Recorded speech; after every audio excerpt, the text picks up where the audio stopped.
भौतिक बातें बाहरी देखकर जानी जा सकती हैं, आंतरिक स्थिति को जानने के लिए ये लक्षण हम बता रहे हैं। ये जिसके हो वो समझ ले हम परमार्थ में चल रहे हैं।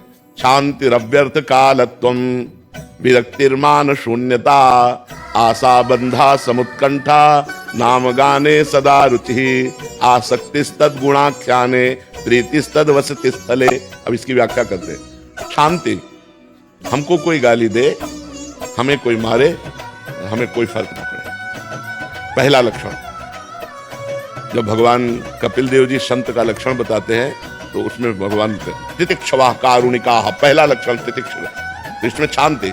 इतनी बड़ी शांति तुम्हारे अंदर हो कि तुम्हारा अपमान हो, तुम्हें कोई मारे, तुम्हें कोई गाली दे, तुम्हारा हृदय उसके प्रति बुरा का करने का भाव न बना पावे, उसका मंगल सोचे कि भगवान इसको सद्बुद्धि दे, ये स्वस्थ रहे, इसको भगवान मंगल करे, कभी इसका मंगल ना हो। किसके प्रति? जो हमें मार रहा है, जो हमें गाली दे रहा है, जो हमारी निंदा कर रहा है, जो हमारा अपमान कर रहा है। शांति, इतनी बड़ी शांति होनी चाहिए, तब समझे कि हम भक्ति मार्ग में चल रहे हैं। अभी वो स्थिति को प्राप्त नहीं, स्थिति तो आगे वर्णन हो रही है। शांति अव्यर्थ कालत्वम, एक मिनट भी भगवान से अलग समय नहीं जाना चाहिए। तद विस्मरणेन परम व्याकुलते थी, भगवान का विस्मरण होते ही व्याकुलता पैदा हो जाती। एक क्षण भी भगवान का चिंतन नहीं छूटना चाहिए। अगर छूट गया तो वो व्यर्थ समय चला गया। अव्यर्थ कालत्वम, व्यर्थ समय नहीं जाना चाहिए। ये अभी चलने की बात है। शांति अव्यर्थ कालत्वम विरक्तिर, लोक परलोक के भोगों से वैराग्य, किसी के भी भोग भोगने की इच्छा नहीं।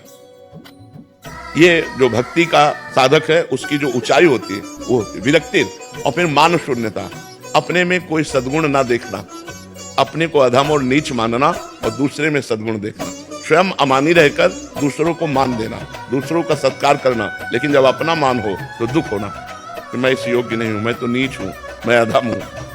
अमानी ना मान देना, कीर्तनीय सदा हरि, जो सदैव भगवान का चिंतन करते हुए अमानी रहता है, दूसरों को मान देता है, वो भक्त है।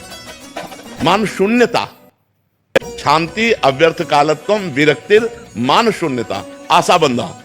अब उसके अंदर स्थिति आई, इसी जन्म में मुझे भगवत प्राप्ति हो जाएगी। जब ये लक्षण आ गए तो ये लक्षण आ गया, स्थिति आ गई, आशा बंधा, इस जन्म में मुझे भगवान मिल जाएंगे, इस जन्म में मेरा काम हो गया, मेरी भगवत। जैसे अपने लोगों के हृदय में अभी थोड़ी कि भगवान दर्शन में हमारा पता नहीं कल्याण हो कि ना हो, बिल्कुल अटैची लिए तैयार है, जब बुलाओ शरीर छोड़ो बस गए।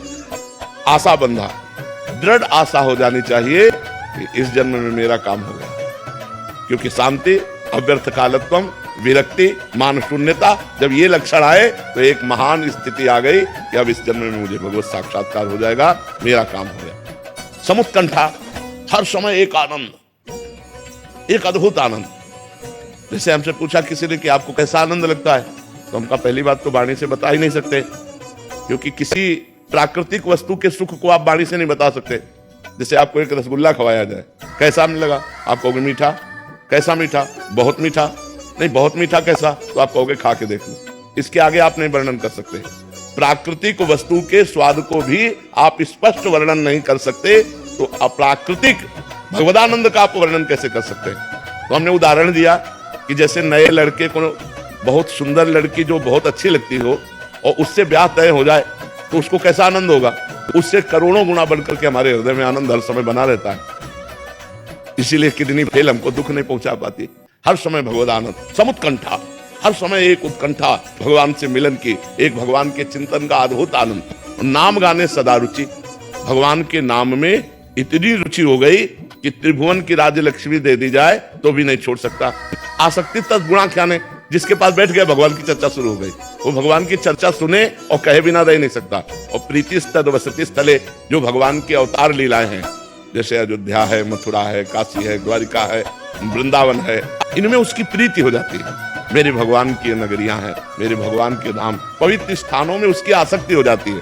बार बार जाना, दर्शन करना, रहने की इच्छा करना, ये पवित्र भाव उसके अंदर जागृत हो जाते हैं। यदि ऐसे भाव आ जाए तो जान ले भक्ति संपूर्ण अपना रंग जमा चुकी है। किसका प्रश्न था? समझ में आई बात?